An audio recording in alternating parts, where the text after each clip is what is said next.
Thank you very much. When I was a boy, my parents would sometimes take me camping in California. We would camp in the beaches, in the forests, in the deserts. Some people think the deserts are empty of life, but my parents taught me to see the wildlife all around us. The hawks, the eagles, the tortoises. One time when we were setting up camp, we found a baby scorpion with its stinger out. And I remember thinking how cool it was that something could be both so cute and also so dangerous. After college, I moved to California and I started working on a number of environmental campaigns. I got involved in helping to save the state's last ancient redwood forest and blocking a proposed radioactive waste repository set for the desert. Shortly after I turned 30, I decided I wanted to dedicate a significant amount of my life to solving climate change. I was worried that global warming would end up destroying many of the natural environments that people had worked so hard to protect. I thought the technical solutions were pretty straightforward. Solar panels on every roof, electric car in the driveway, that the main obstacles were political. And so I helped to organize a coalition of the country's biggest labor unions and biggest environmental groups. Our proposal was for a $300 billion investment in renewables. And the idea was not only would we prevent climate change, but we would also create millions of new jobs in a very fast-growing high-tech sector. Our efforts really paid off in 2007, when then presidential candidate Barack Obama embraced our vision. And between 2009 and 2015, the US invested $150 billion in renewables and other kinds of clean tech. But right away, we started to encounter some problems. So first of all, the electricity from solar rooftops ends up costing about twice as much as the electricity from solar farms. And both solar farms and wind farms require covering a pretty significant amount of land with solar panels and wind turbines, and also building very big transmission lines to bring all that electricity from the countryside into the city. Both of those things were often very strongly resisted by local communities, as well as by conservation biologists who were concerned about the impacts on wild bird species and other animals.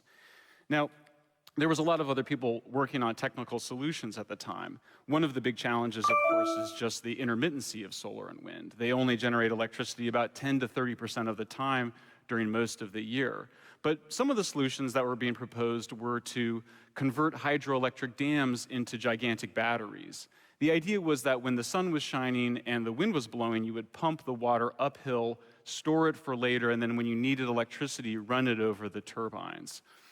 In terms of wildlife, some of these problems just didn't seem like a significant concern. So when I learned that house cats kill billions of birds every year, it put into perspective the hundreds of thousands of birds rather that are killed by wind turbines. It basically seemed to me at the time that most, if not all, of the problems of scaling up solar and wind could be solved through more technological innovation. But as the years went by, these problems persisted and in many cases grew worse. So California is a state that's really committed to renewable energy, but we still haven't converted many of our hydroelectric dams into big batteries. Some of the problems are just geographic. It's just you have to have a very particular kind of formation to be able to do that. And even in those cases, it's quite expensive to make those conversions. Other challenges are just that there's other uses for water, like irrigation. And maybe this is the most significant problem, is just that in California, the water in our rivers and reservoirs is growing increasingly scarce and unreliable due to climate change. In terms of this issue of reliability, as a consequence of it, we've actually had to stop the electricity coming from the solar farms into the cities because there's just been too much of it at times. Or we've been starting to pay our neighboring states like Arizona to take that solar electricity. The alternative is to suffer from blowouts of the grid. And it turns out that when it comes to birds and cats, cats don't kill eagles. Eagles kill cats. What cats kill are the small, common sparrows and jays and robins, birds that are not endangered and not at risk of going extinct. What do kill eagles and other big birds like this kite, as well as owls and condors and other threatened and endangered species, are wind turbines. In fact, they're one of the most significant threats to those big bird species that we have. We just haven't been introducing the airspace with many other objects like we have wind turbines over the last several years. And in terms of solar, building a solar farm is a lot like building any other kind of farm. You have to clear the whole area of wildlife. So this is a picture of 1/3 of one of the biggest solar farms in California called Ivanpah. In order to build this, they had to clear the whole area of desert tortoises, literally pulling desert tortoises and their babies out of burrows, putting them on the back of pickup trucks and transporting them to captivity, where many of them ended up dying. And currently, the current estimates are that about 6,000 birds are killed every year, actually catching on fire above the solar farm and plunging to their deaths. Over time, it gradually struck me that there was really no amount of technological innovation that was going to make the sun shine more regularly or wind blow more reliably. In fact, you could make solar panels cheaper, you could make wind turbines bigger, but sunlight and wind are just really dilute fuels. And in order to produce significant amounts of electricity, you just have to cover a very large landmass with them. In other words, all of the major problems with renewables aren't technical, they're natural. Well, dealing with all of this unreliability and the big environmental impacts obviously comes at a pretty high economic cost. We've been hearing a lot about how solar panels and wind turbines have come down in cost in recent years, but that cost has been significantly outweighed by just the challenges of integrating all of that unreliable power onto the grid. Just take, for instance, what's happened in California. At the period in which solar panels have come down in price very significantly, same with wind, we've seen our electricity prices go up 5 times more than the rest of the country. And it's not unique to us. You can see the same phenomenon happened in Germany, which is really the world's leader in solar, wind, and other renewable technologies. Their prices increased 50% during their big renewable energy push. Now, you might think, well, dealing with climate change is just going to require that we all pay more for energy. That's what I used to think. But consider the case of France. France actually gets twice as much of its electricity from clean, zero-emission sources than does Germany. And yet, France pays almost half as much for its electricity. How can that be? Well, you might have already anticipated the answer. France gets most of its electricity from nuclear power, about 75% in total. And nuclear just ends up being a lot more reliable, generating power 24 hours a day, 7 days a week, for about 90% of the year. We see this phenomenon show up at a global level. So, for example, there's been a natural experiment over the last 40 years, even more than that, in terms of the deployment of nuclear and the deployment of solar. You can see that at a little bit higher cost, we got about half as much electricity from solar and wind than we did from nuclear. Well, what does all this mean for going forward? I think one of the most significant findings to date is this one. Had Germany spent $580 billion on nuclear instead of renewables, it would already be getting 100% of its electricity from clean energy sources and all of its transportation energy. Now, I think you might be wondering, and it's quite reasonable to ask, is nuclear power safe? And what do you do with the waste? Well, those are very reasonable questions. Turns out that there's been scientific studies on this going over 40 years.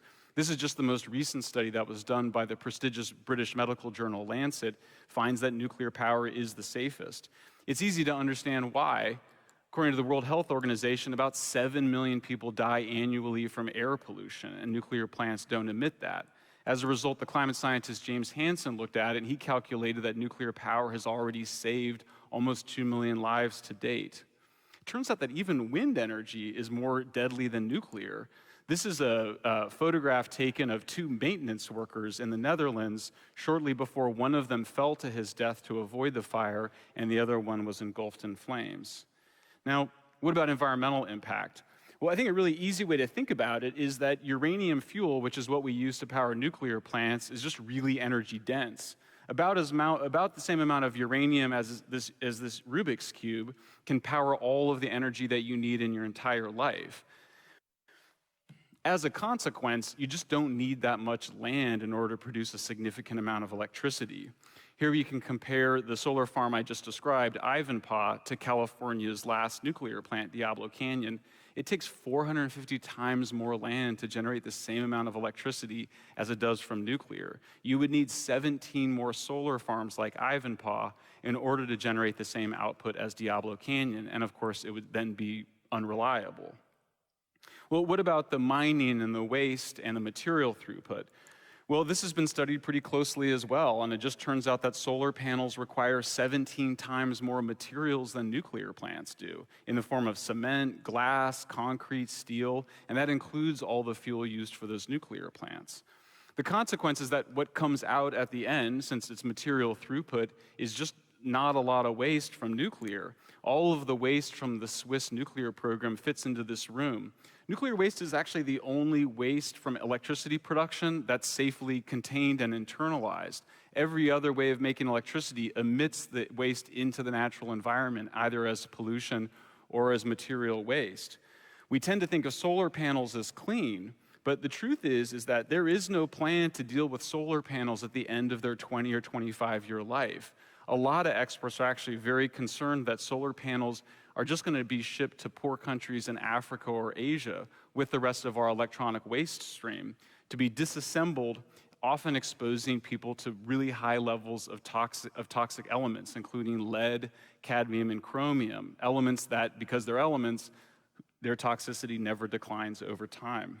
I think we have an intuitive sense that nuclear is a really powerful, strong energy source, and that sunlight is really dilute and diffuse and weak, which is why you have to spread solar collectors or wind collectors over such a large amount of land. Maybe that's why nobody was surprised when, in the recent science fiction remake of Blade Runner, the film opens in a very dark dystopian scene where California's deserts have been entirely paved with solar farms. All of which I think raises a really uncomfortable question. In the effort to try to save the climate, are we destroying the environment?